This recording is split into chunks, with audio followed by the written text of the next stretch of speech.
remember looking out the window and just thinking about how quiet it was. I mean, it was one of those nights in the desert. I'll never forget it. It was just crisp. It was clear sky. I mean, there's nothing like the desert sky in Iraq. That's one thing that I'll never forget.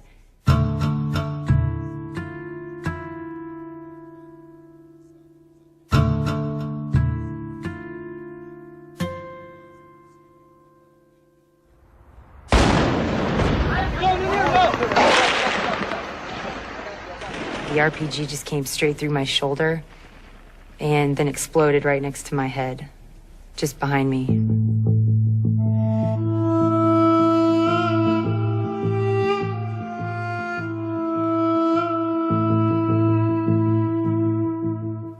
I was very scared to look at my own amputation. I was very scared to know what it looked like, because if I looked at it, then I sort of acknowledged it. And for a while, initially, I didn't want to. I wanted, you know, if I didn't see it, if I didn't think about it, then, you know, it didn't exist.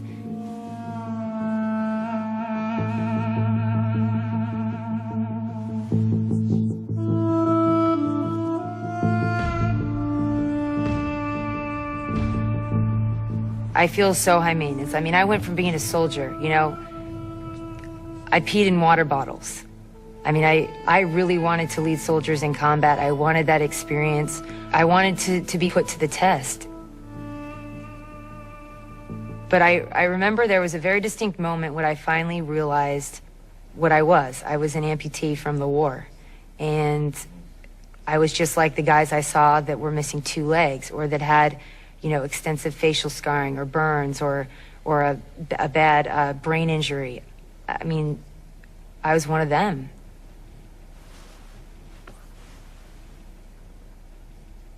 This arm actually was one of a kind. I think there's now a few others. But I was not happy with the prosthetics that they gave me at Walter Reed. I said, I don't want to look like a robot, and I don't want to wear a frickin' hook. I mean, I was anybody that knows me, I was very passionate, very adamant about this. I refused to train on it. I wanted nothing to do with it. And everybody said I was crazy. They said, well, how are you going to do things? Well, I'll figure out a way to do it without the damn hook.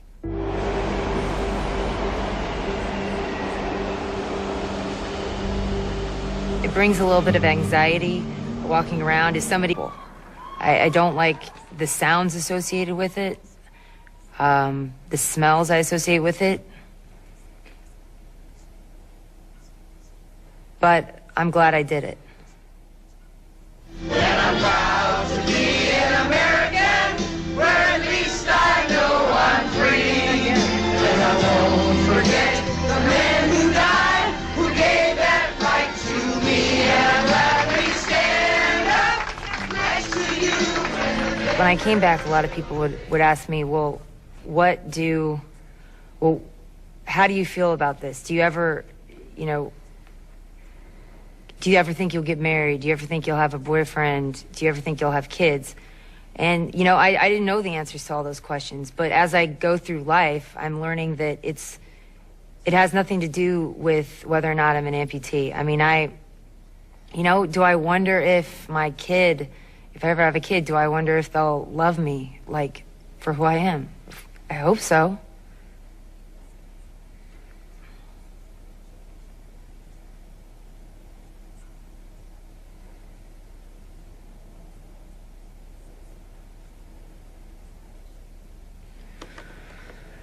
What were you just thinking about? The reality of, you know, will I be able to raise a kid? I won't be able to pick up my son or daughter with 2 arms. I won't.